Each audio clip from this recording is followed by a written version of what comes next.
Hi everyone, this is Chris Fox and I'm going to be doing my first YouTube video today. Wanted to show you a few really cool things that I've learned over the years for stamping and scrapbooking. So we're going to make a card today, and this is what our finished project will look like. We're using a few things today that you might want to make sure you've got. StazOn ink in the Timber Brown, Versamarker, this is for embossing. We're also using a Stampin' Up set. This is the Be Happy set, and we're going to be using this tag background and the smile. This is a retired set, so I did look through the current catalog, and you can actually use this set called Boho Basics. It will give you sort of a similar background and circle that can be used. We're also going to be using this dotted cardstock, and I got this cardstock from a set from Storytellers Club, and this is available online through storytellersclub.com. I actually got this for many years. This is the December '05 pack, and we're using this dotted paper here with the blue background that came for it. Really, you could use anything that coordinates together that you like. But that's what we're using today. In addition, we have a basic brown for the cardstock base. The card base. I've cut this so that when we fold it in half, it's going to be 4 1/4 by 5 1/2. We've also cut the card mat, and this one is going to be cut, and I'll load up the dimensions, so that there is 1/8 of an inch all the way around, except for at the very top. Okay, so we're going to start here by folding our card base in half. Now I will tell you, I got this in a paper pack from Joann's, and I like the colors, but I am noticing that the paper itself is a little bit thin for my flavor, but it still works really well, and I'm going to use the pack till it's gone. I do like to round the corners, so I'm going to get that going here first, and that's just on the open end. Gives it sort of a clean look. And then we'll do that only on the bottom part of the card here. Can't wait to get my corner chomper. So for now I'm using the Creative Memories corner rounder. Alright, so basically what we've got is our card base with our mat. It's going to make a really cute card. Now onto this we're going to do a few things. We're going to add a tag with some wire. So let's start working on the tag. We're going to start with our blue cardstock, and this is a textured cardstock again from the Storytellers Club. And you do want to make sure you're stamping on the textured side so that they can see that. We're going to use the Versamark pad. Love my little mini. Probably need to get a big one by now because I use it so often. Sorry about that there.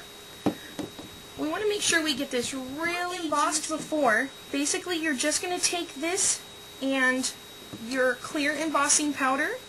We're going to run that over. You'll notice that Versamark works really well to adhere this powder to. I'm a messy Marvin, so I like to use it in the bowl there.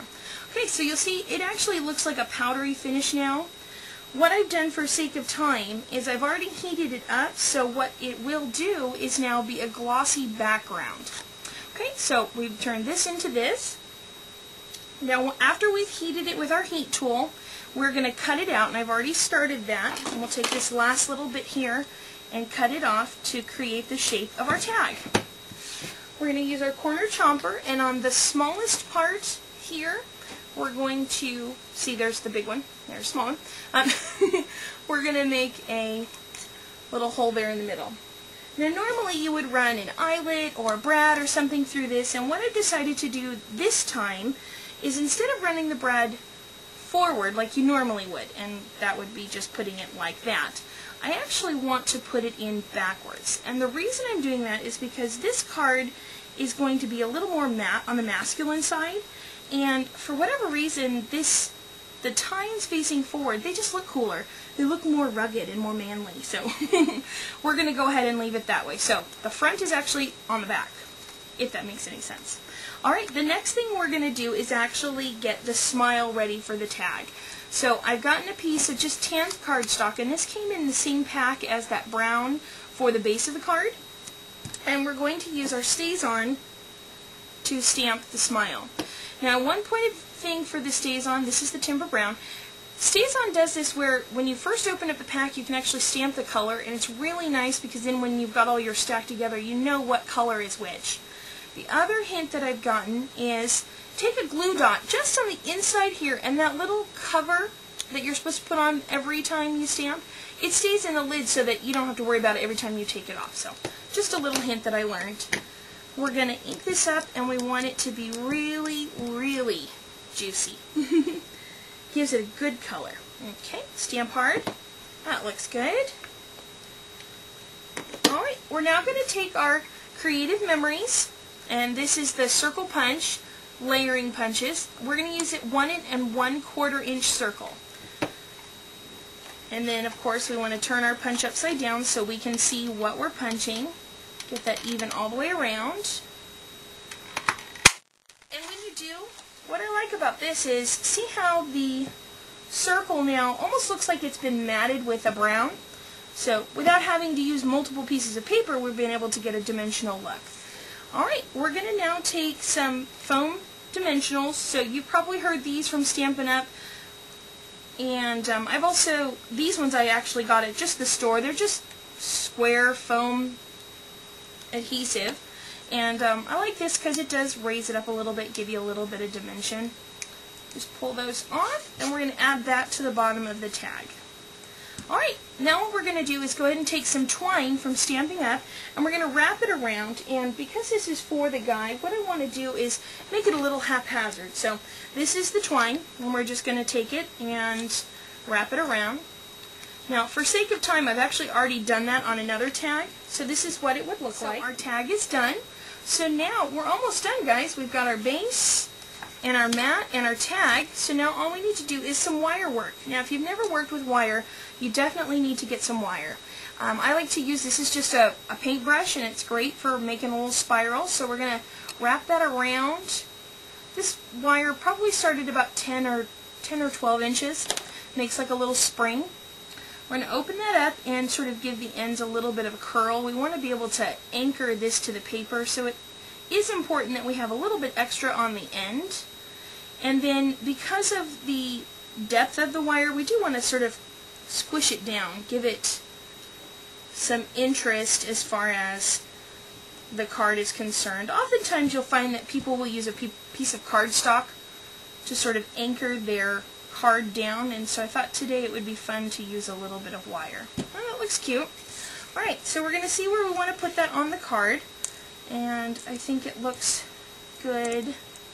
You want it going up like that. Okay. Trick. Again, use your pick, and right next to the wire where you're going to have it poking through the paper, go ahead and just push a little bit. You're just going to mark where that wire is going to go through the paper, and then take your pick and go ahead and put it through. If you have a paper piercer, it would also work for this. Really, you're just wanting to create a spot, you can see them right there, where the wire itself is going to go through. So we just take our wire and string it through on both sides. But I think my wire got flipped. Alright, there we go. And what's going to happen is you'll have little bits of wire sort of sticking out on the back. What you can do is, just like a staple, sort of fold them over and push them down, and that's going to adhere it to the card, so you can see it's not going anywhere. You don't need any adhesive. It's kind of nice like that. Alright, we're going to take our tag that we finished earlier and go ahead and add some more foam adhesive to that, or dimensionals to that. I did want to make note, since we're using the brad backwards, there's a little bit of height here, so we want to make sure that when we put our dimensional down here, we don't put it on top of the brad, but put it next to the brad, so that you've got the same height all the way around for your tag, so you don't have a funny part just sort of sticking up in a weird way. Alrighty, so now we're going to place that on our card face. I like the way that this works for cards. And you do want to make sure that you're anchoring this card pretty well, especially if you're sending it in the mail. You don't want that to sort of come off when somebody is. We're going to line up this at the very top of our card. You know, that's always the hardest part, is the spacing, right? Okay.